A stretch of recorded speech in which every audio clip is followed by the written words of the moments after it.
Zudio Indian fashion ఇండస్ట్రీని canker చేస్తుంది. Just మెట్రోస్‌లోనే మాత్రమే కాదు, టైర్ 2 అండ్ టైర్ 3 సిటీస్‌లో కూడా జూడియో చాలా వరకు రెవల్యూషనైజ్ చేస్తుంది ఇండియన్ ఫ్యాషన్ ఇండస్ట్రీని. ఇది అసలు ఎలా చేస్తుంది?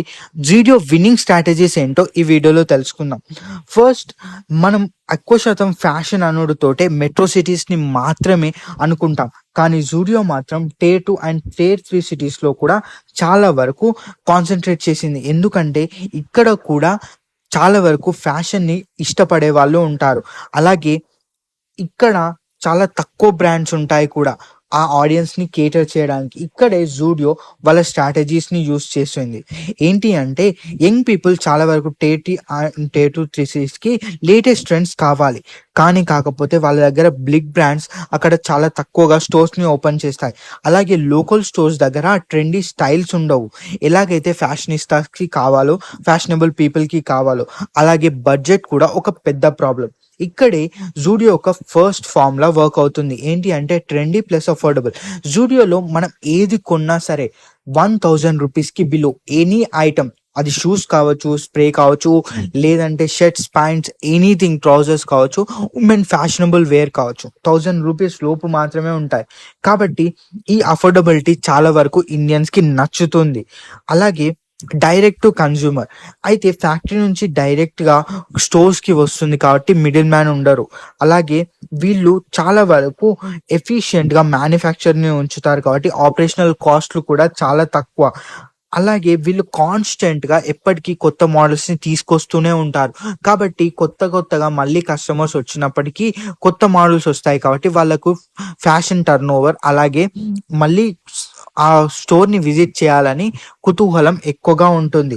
అలాగే సెకండ్‌ది జూడియో ఒక టార్గెట్ ఆడియన్స్‌ని ఏంటి అంటే 18-35 ఇయర్స్ ఓల్డ్‌ని మెయిన్‌గా వీళ్ళు ఫ్యాషన్ కాన్షియస్, అలాగే ఎవరైతే ఎక్స్పెరిమెంటల్ చేస్తారో వాళ్ళ మీద టార్గెట్ చేశారు.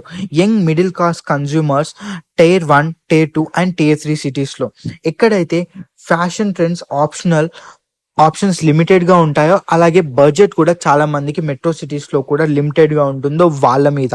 అలాగే జూడియో బయట ఎక్కడ అడ్వర్టైజ్మెంట్స్ ఇవ్వదు. మెయిన్‌గా ఆన్‌లైన్ షాపింగ్‌లో కన్నా సోషల్ మీడియాలో వీళ్ళు బ్రాండ్ అంబాసిడర్స్. వీళ్ళ బ్రాండ్ అంబాసిడర్స్ కూడా ఎవరో సెలబ్రిటీస్ కాదు.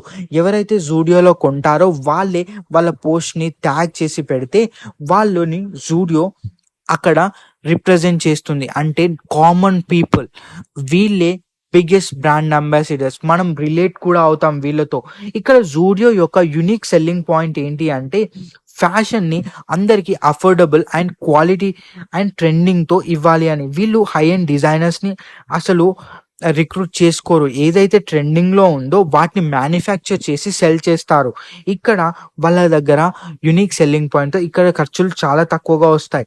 అలాగే ఇక్కడ సోషల్ మీడియాని కూడా చాలా వరకు జూడియో లెవరేజ్ చేసుకుంటుంది ఇంతకుముందు చెప్పినట్టుగా. ఎలాగైతే వాళ్ళ కస్టమర్సే వాళ్ళ పెద్ద బ్రాండ్ అంబాసిడర్స్. ఇప్పటికి కూడా జూడియోకి చాలా వరకు కాంపిటీషన్ ఉంది. అలాగే కాకపోతే ఇక్కడ జూడియోకున్న బిగ్గెస్ట్ అడ్వాంటేజ్ ఏంటి అంటే జూడియో ట్రెంట్ గ్రూప్‌కి చెందింది. ట్రెంట్ గ్రూప్ ఇండియాస్ యొక్క మోస్ట్ ట్రస్టెడ్ కంపెనీ అయిన టాటా గ్రూప్‌కి చెందిన ఒక సబ్సిడరీ కంపెనీ. అండ్ ఇవన్నీ కలిపి జూడియోకి ఒక అమేజింగ్ ప్లేస్‌ని ఇండియాలో ఉంచింది. నేనైతే జూడియోలో షాపింగ్ చేశాను. మీరు చేశారా? మీకు ఆ ఎక్స్‌పీరియన్స్ ఎలా ఉందో ఖచ్చితంగా కమెంట్